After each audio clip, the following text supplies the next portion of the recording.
Hello guys, today our topic is federalism, संघवाद। ये संघवाद क्या होता है या फेडरलिज्म क्या होता है, इसको करने से पहले हम कुछ इम्पॉर्टेंट पॉइंट्स हैं उनको स्टडी करेंगे।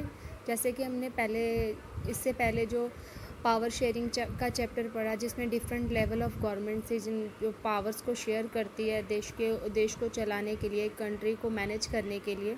इन this chapter we focus on this form of power sharing, और इसी तरह की पावर शेयरिंग पे हम इस चैप्टर के अंदर पढ़ेंगे कि किस तरह से फोकस किया जाता है। It is most commonly referred to as a federalism, और ये ज़्यादातर इसको हैंडल करने के लिए जिस टाइप की गवर्नमेंट पाई जाती है गाइज, उसको कहते हैं federalism.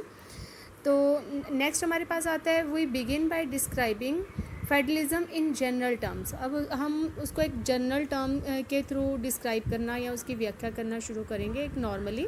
The rest of the chapter try to understand the theory and practice of federalism in India. इस चैप्टर के अंदर गाइस जो मेन चीज़ आपको बताई गई है कि इन इंडिया भारत के अंदर जिस तरह से इस कंसेप्ट जो प्रैक्टिस है बच्चों को करवाने के लिए, ये कोशिश की गई है कि बच्चे इस चैप्टर के थ्रू जो इंडिया के अंदर का फेडरलिज्म है या संघवाद है उसको अच्छे से समझ पाएँ या अंडरस्टैंड कर पाएँ। नेक्स्ट हमारे पास आ जाता है, towards the end of the chapter we turn to the local government, a new and the third tier of Indian federalism. Towards the end of chapter कहते हैं इस चैप्टर के अंत में we turn to the local government, हम जाएंगे local जो स्थानीय स्तर की सरकारें होती हैं उनकी तरफ। जो है कि एक new and the third tyre, जो एक फेडरलिज्म में एक थर्ड टायर है, कह लो कि थर्ड पार्ट है या थर्ड लेवल है सरकार का, जो सरकार के लिए बहुत हेल्पफुल होती है स्थानीय सरकारों को चलाने के लिए। और वो छोटी छोटी जगह पे जो छोटी छोटी सरकारें काम करती है उससे क्या हो, एक हेल्प मिलती है।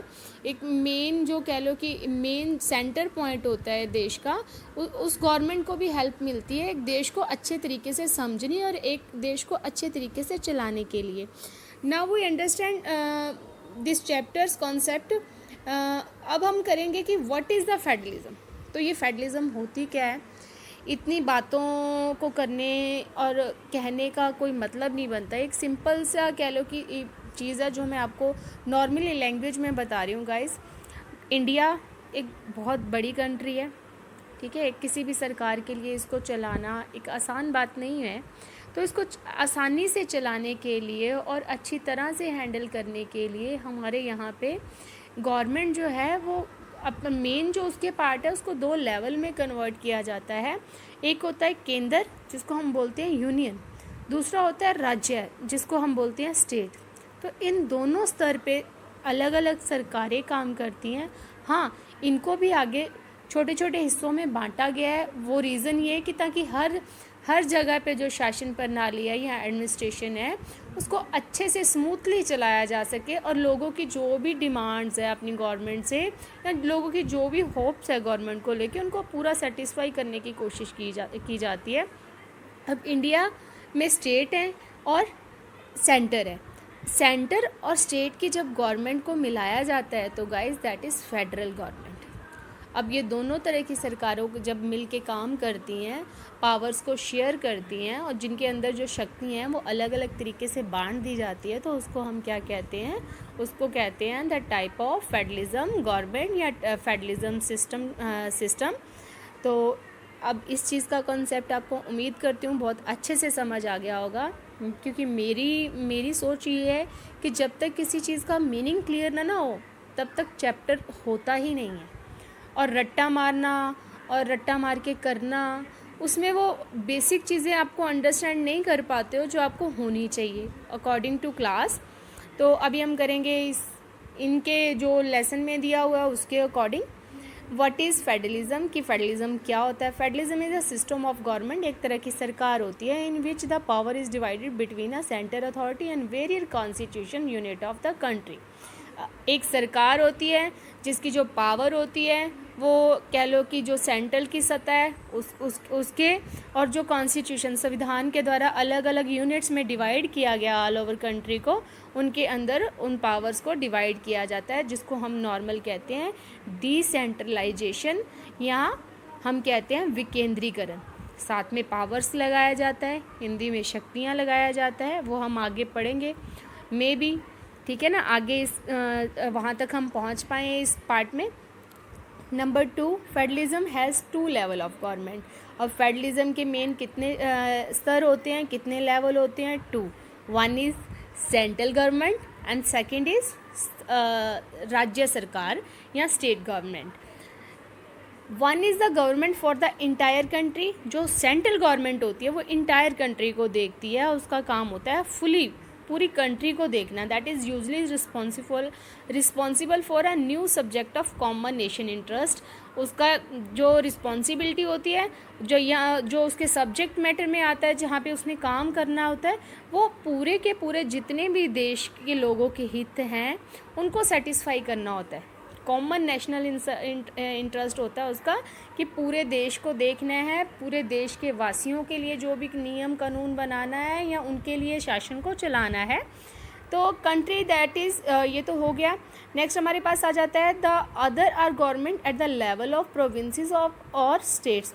ये प्रशासनीय स्तर की गवर्नमेंट होती है, प्रांतीय, जिसको प्रोविजंस अलग अलग प्रांतों में बांटा गया है, जहाँ हम राज्य बोलते हैं। Look after much of the day to day administration of their state. वो डेली जो दिनों के हिसाब से जो उनका शासन है एक स्टेट के अंदर चलाना है। नेक्स्ट हमारे पास आ जाता है federations are contrasted with unitary government. अब जो फेडरेशन है, एक संघ है, वो पूरा का पूरा कह लो कि एक एकता के सूत्र में बंधी होती है वो गवर्नमेंट। तो मेन वहाँ पे उसका जो प्रभाव होता है वो किसका होता है? यूनियन गवर्नमेंट का, केंद्रीय सरकार का कंट्रोल होता है। Under the unitary system either there is a only one level of government और the sub units are subordinate to the centre. अब मैंने पहले भी बताया कि उसका जो यूनिटरी केंद्रीय प्रणाली होती है, जहाँ पे केंद्र बिंदु कहते हैं, या कह लो कि सोर्स ऑफ मेन पावर्स होती है, जहाँ से उस पावर्स को स्प्रेड किया जाता है। मान लो इलेक्ट्रिसिटी है गाइस, इलेक्ट्रिसिटी में सबसे पहले हमारे पास आता है मीटर, ठीक है ना। वो मीटर से जो भी इलेक्ट्रिसिटी घर में आती है, फिर आगे आगे आगे अलग अलग जो वायर्स होती है उनमें उनका फ्लो चला जाता है। इसी तरह से जो मेन हेड ऑफ द कह लो कि पावर है वो यहाँ पे होएगी सेंट्रल गवर्नमेंट या यूनियन टेरिटरी से रिलेटेड जो पावर है उसके पास, वो आगे फ्लो जाता है जो उसके सबॉर्डिनेट पार्ट होते हैं, जिसको हम बोलते हैं स्टेट गवर्नमेंट। तो वो पावर्स को आगे डिस्ट्रीब्यूट कर देता है अकॉर्डिंग टू स्टेट, जिससे वो अपने स्टेट लेवल को अच्छी तरह से चला पाएँ।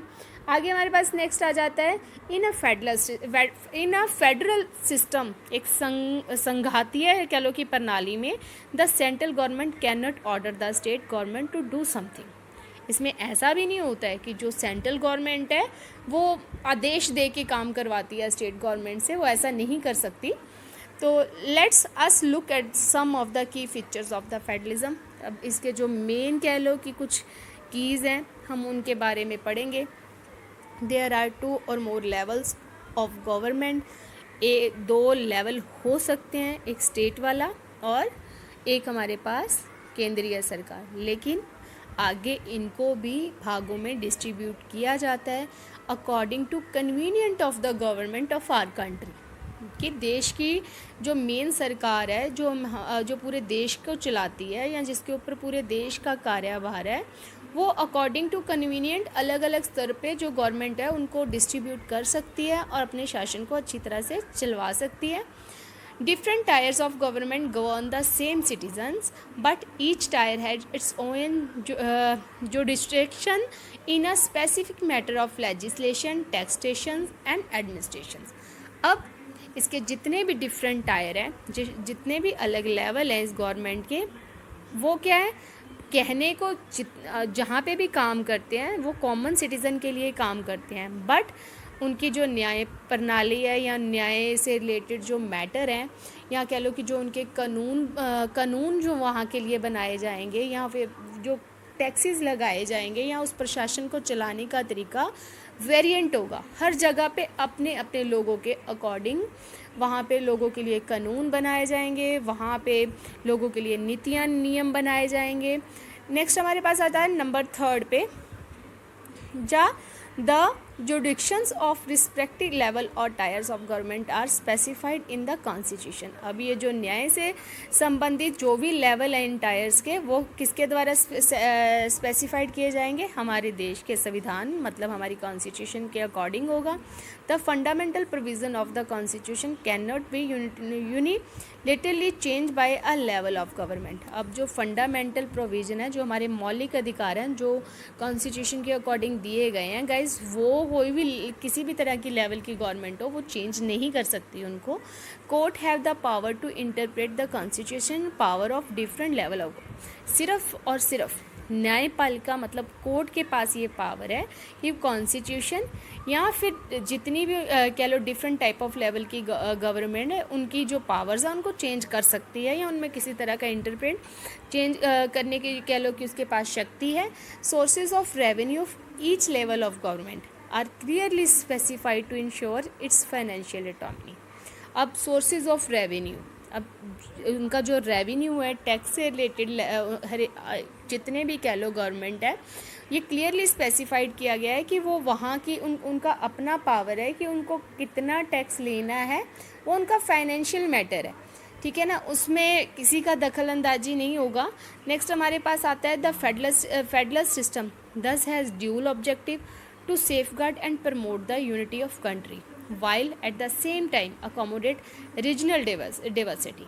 अब जो फेडरल सिस्टम है, संघात्मक हमारी प्रणाली है, उसके अंदर जो ड्यूल ऑब्जेक्टिव है, स्टेट एंड सेंटर या स्टेट, टू सेफगार्ड, वो एक सुरक्षा के लिए बनाया गया है, एक यूनिटी, देश की जो यूनिटी है उसको प्रमोट करने के लिए, जो भाईचारा है उसको बढ़ाने के लिए बनाया गया है। While at the same time accommodate, इसके अलावा उसका एक और काम है कि वो जितनी भी डिवर्सिटीज़, जितनी भी भिन्नताएं पाई जाती हैं गाइस, उनको अकोमोडेट करेंगे, उनकी सबकी वेरिएंट जो भी है वो सारी चीज़ों को देख के ही नियम या कुछ भी बनाया जाएगा। There are two kind of routes through the which federations have been formed. अब कोई भी फेडरेशन है, कोई संघात्मक शासन प्रणाली है, देयर इज़ टू टाइप्स, वो दो तरह से फॉर्म करी जाती है। The first route involves independent state coming together on their own to form a bigger unit, so that by pooling sovereignty and retaining identity that can increase their security, this is coming together federation। the first root में जो इन्वॉल्वेशन है, independent होंगे, वो अपनी चीज़ों को लेकर, अब स्टेट है coming together on their own, अब उनकी कुछ ऐसी चीज़ें हैं, उनके कुछ ऐसे राइट हैं जो उनके लेवल पे वो खुद हैंडल करेंगे, ठीक है, चाहे उनको वो सोवरेनिटी खुद को दी गई है और वो उनकी कह लो कि पावर है, या उन्हें अपनी आइडेंटिटी को बनाए रखने के लिए ये सारी की सारी सुरक्षा को किस तरह से इंक्रीज़ करना है लोगों के लिए, वो कह लो कि उनके हैंड में है। आगे हमारे पास आता है second route is where a large country. अब सेकंड रूट में लार्ज कंट्री आती है, पूरे के पूरे लोग आते हैं, decide to divide its power, जो डिसाइड करते हैं कि पावर को किन के बीच में डिवाइड किया जाना चाहिए। द कॉन्स्टिट्यूशन, ये संविधान द्वारा नियमित किए जाती हैं अब ये चीज़ें। The state and the national government, जिसमें स्टेट आती है और हमारी राष्ट्रीय सरकार आती है, जिसको हम बोलते हैं सेंट्रल गवर्नमेंट। ऊपर वाली में सिर्फ हमारी स्टेट गवर्नमेंट थी कि उनको काफ़ी हद तक इंडिपेंडेंट बनाया जाता है अपनी सॉवरेनिटी को बनाए रखने के लिए, या कह लो सिक्योरिटी को इंक्रीज़ करने के लिए, ठीक है ना। This is holding together federation, और इसी चीज़ जब दो टू टाइप ऑफ गवर्नमेंट मिल के काम करती हैं या देश को चलाती हैं, तो that is federation type of government, तो उसको हम कहते हैं संघात्मक शासन प्रणाली। गाइज़, अगर आपको लेसन समझ आ रहा है तो इसको लाइक, शेयर और सब्सक्राइब करना तो बिल्कुल मत भूलें, और सब्सक्राइब करते रहिए। ये जो भी वीडियोस आ रही हैं वो आगे ऐसे ही आती रहेंगी, पर आपका साथ बहुत ज़रूरी है, तो please share, like and subscribe, ये मस्ट है guys. What makes India a federal country. अब इंडिया को फेडरल कौन बनाता है? फेडरल कंट्री, एक संघात्मक कंट्री या देश कैसे बनता है India? The constitution declare India as the union of state. अब हमारे ये संविधान के अंदर इस चीज़ को गाइस डिक्लेयर कर दिया गया है, जो इंडिया है वो अलग अलग राज्यों से बना हुआ देश है। The constitution originally provided for a two tier system of. अब कॉन्स्टिट्यूशन में ये इस चीज़ को मेंशन कर दिया गया, ओरिजिनली बता दिया गया है कि हमारे जो गवर्नमेंट है वो उसके टू टायर होंगे, first is union and second is state government, तो ये जो यूनियन टेरिटरी है या सेंट्रल गवर्नमेंट है represented the union of India, वो पूरे के पूरे इंडिया को रिप्रेजेंट करेगी, मतलब उसका जो रिस्पॉन्सिबिलिटी होगी या कार्यभार होगा वो ऑल ओवर इंडिया के लिए होगा।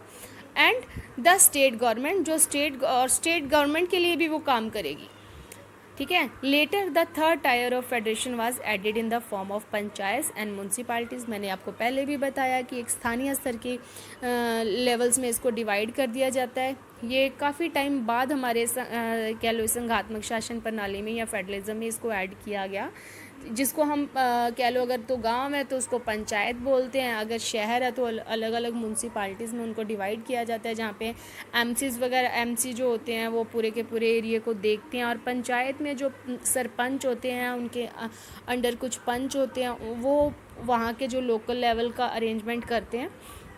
नेक्स्ट हमारे पास आ जाता है द कॉन्स्टिट्यूशन कंटेन 3 लिस्ट। अब कॉन्स्टिट्यूशन के कितनी लिस्ट होती है उनकी? थ्री लिस्ट होती है। Union list include subject of national importance such as defence of the country, foreign affairs, banking, communication and currency. अब जो यूनियन लिस्ट होती है जिसको हम बोलते हैं केंद्रीय सूची, उसके अंदर जो महत्वपूर्ण चीज़ें इंक्लूड करी जाती हैं जिस पे उनको वर्क करना है। नंबर 1 पे आ जाता है विदेश से रिलेटेड जो भी मसले हैं, कंट्री से अदर फॉरेन से अफेयर, उससे रिलेटेड सारे मसलों को सुलझाना। बैंकिंग, बैंक को संचार जिसको हम कहते हैं कम्युनिकेशन, और करेंसी मुद्रा जो money. Next state list contain subject matter of local importance, जो लोकल स्थानीय स्तर के लिए महत्वपूर्ण चीज़ें हैं उनसे रिलेटेड मसलों पे उनको जो कह लो अधिकार दिए गए हैं उनको हम कहते हैं राज्य सूची, ठीक है। और वो कौन से हैं? पुलिस, ठीक है, पुलिस का काम होता है अलग अलग जो भी लड़ाई झगड़े या जो भी मैटर उनको सुलझाना। ट्रेड होता है व्यापार, ठीक है ना। कॉमर्स हो गया, वन्य व्यापार, या वन्य व्यापार नहीं आएगा, कॉमर्स भी आ गया हमारे पास। फाइनेंशियल लेवल जो लोकल लेवल का होता है। नेक्स्ट हमारे पास आ जाता है एग्रीकल्चर। एग्रीकल्चर में आ जाता है कृषि जिसको हम वन्य विभाग भी कहते हैं, इरिगेशन सिंचाई। तो इस तरह की जो सारी चीज़ें हैं वो स्टेट लिस्ट में आती हैं। आगे हमारे पास आता है third part, that is concurrent list. includes subject matter of common interest to the both union and governments such as education, forest, trade union, marriage, adoptions and successions।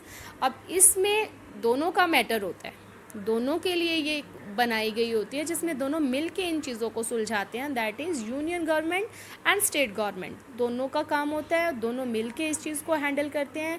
उसमें आता है ऑल ओवर इंडिया से related बच्चों की पढ़ाई, education, forest जिसको हम बोलेंगे जंगलात से रिलेटेड जो भी काम होते हैं, जंगलों से रिलेटेड फॉरेस्ट, ठीक है ना। नेक्स्ट हमारे पास आता है ट्रेड यूनियन, व्यापार के जितने भी यूनियंस हैं उनको हैंडल करना। मैरिज से रिलेटेड जो भी मसले हैं, अडॉप्टेशन, किसी को गोद लेना, ये सारी चीज़ें। एंड सक्सेशन, और देश को सफलता की तरफ लेके जाना, सक्सेस की तरफ लेके जाना। ये दोनों का काम ऐसा होता है जिसमें दोनों को मिल के काम करना पड़ता है। नेक्स्ट हमारे पास आ जाता है guys, how is federalism practice. ये मैं अभी नहीं करवाऊँगी क्योंकि पार्ट ये वाला लंबा हो जाएगा तो आपको बोरिंग भी लगेगा, है ना, दैट्स वाई। तो हम यही स्टॉप करते हैं। वीडियो को लाइक, शेयर एंड सब्सक्राइब करना मत भूलिएगा। ओके गाइस, बाय, अलविदा। फिर मिलते हैं नेक्स्ट वीडियो को लेके। Bye guys.